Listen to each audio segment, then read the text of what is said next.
What is up, you guys? In today's video, I want to give you 5 things that you need to know before launching your woodworking business. Let's dive in. All right, welcome back to the channel. Welcome back to the podcast. As always, I'm your host, Zach Vaught. And if you are new here, you don't know me, a brief summary about me. I started my woodworking business in 2017, really struggled for a while, started learning business principles, marketing, sales, operations, financial principles, and it allowed me to really scale my business up to around $70,000 to $75,000 per month, and where I ultimately sold that business for multiple 6 figures in 2024. And I am here to help you on your journey of starting and scaling a woodworking or custom furniture business. Okay, so I want to give you 5 things to know before you launch your woodworking business today. Okay, number 1 is that you need to know that you need to sell expensive things. You want to sell expensive items. And so when I say expensive items, what am I saying? I wouldn't be focusing my time or attention on selling anything for less than $500 to $1,000 minimum.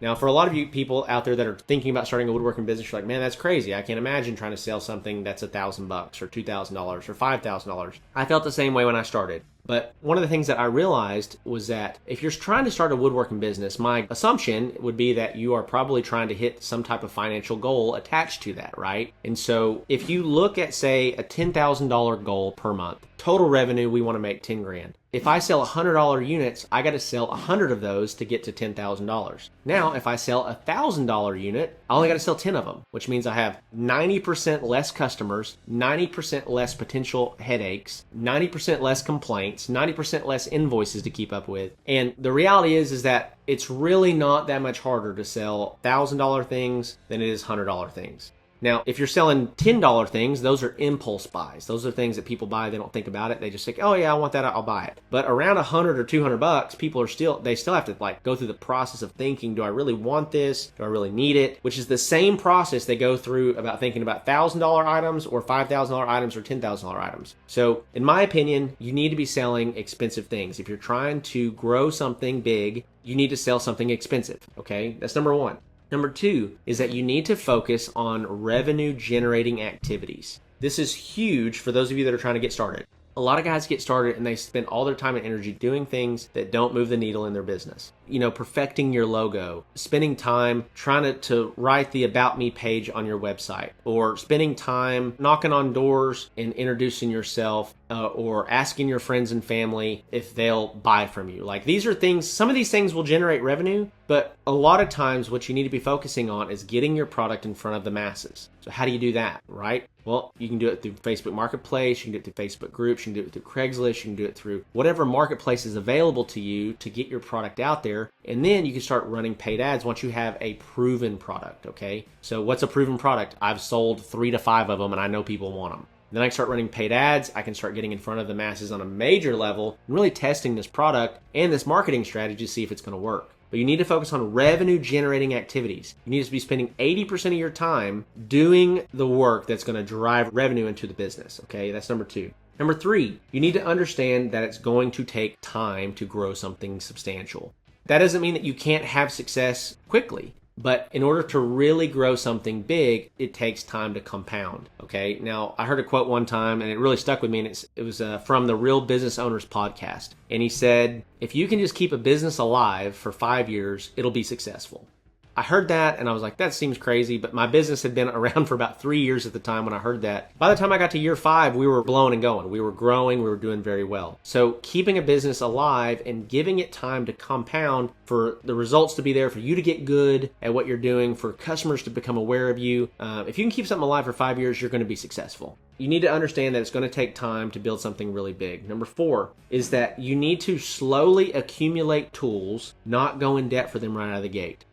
This is my personal opinion, but I always grew with using bits and pieces of revenue from orders to buy another tool here or there as I needed it. And guys, when you're starting a woodworking business, you don't need a whole lot to get started. You need a drill, you need a miter saw, you need a table saw, you might need a joiner, you need some clamps, you need glue, you need a sander, you need a way to apply finish. That's really about it. You can usually get started for $500 to $750 if you're buying used tools. It's pretty affordable. It's pretty low barrier of entry to get started in the woodworking industry, right? But slowly accumulate tools or slowly improve tools. You know, if you're running on a rigid table saw from Home Depot and you want to move up to a Grizzly or a SawStop, that's a great move, but do it gradually as you accumulate cash, right? And so slowly accumulate tools. Don't just go in debt right out of the gate to get them. Okay, number 5 is the last thing that you need to know before launching your woodworking business, and that is that your plan for growth needs to be based on sales, not production. What do I mean when I say that?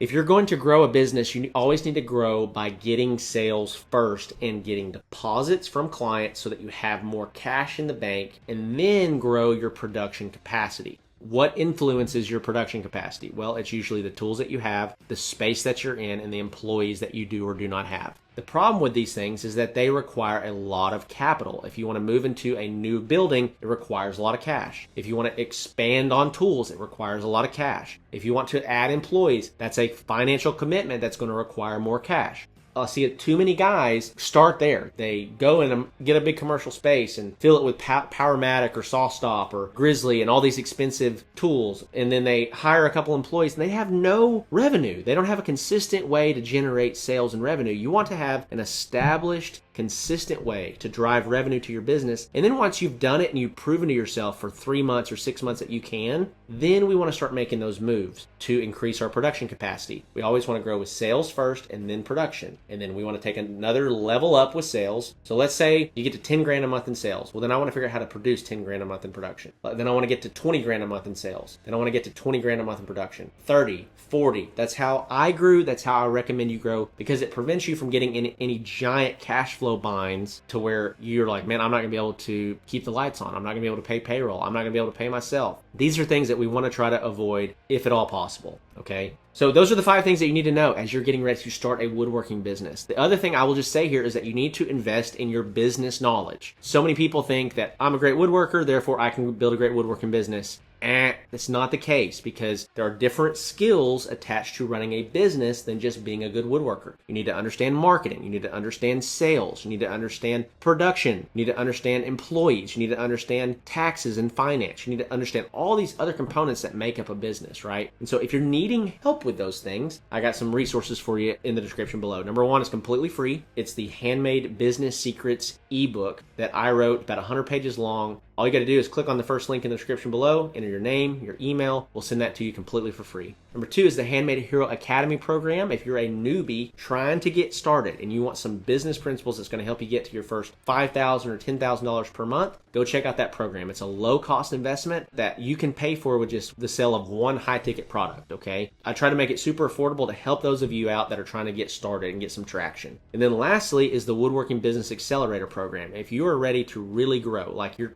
taking this super serious, you're trying to get to $20,000, $30,000, $40,000, $50,000 a month or beyond, check out the Woodworking Business Accelerator program. We're currently working with over 60 clients all across North America. There's no reason you couldn't be the next one, where we partner with you on a day-to-day basis. We're running ads for you, or teaching you how to run ads so that you're giving out more quotes than you can possibly handle. You're growing sales, you're growing production, and you're taking the next step forward in your business. With that, if you haven't subscribed, if you haven't liked this video yet, please be sure to do that, and I'll see you in the next one.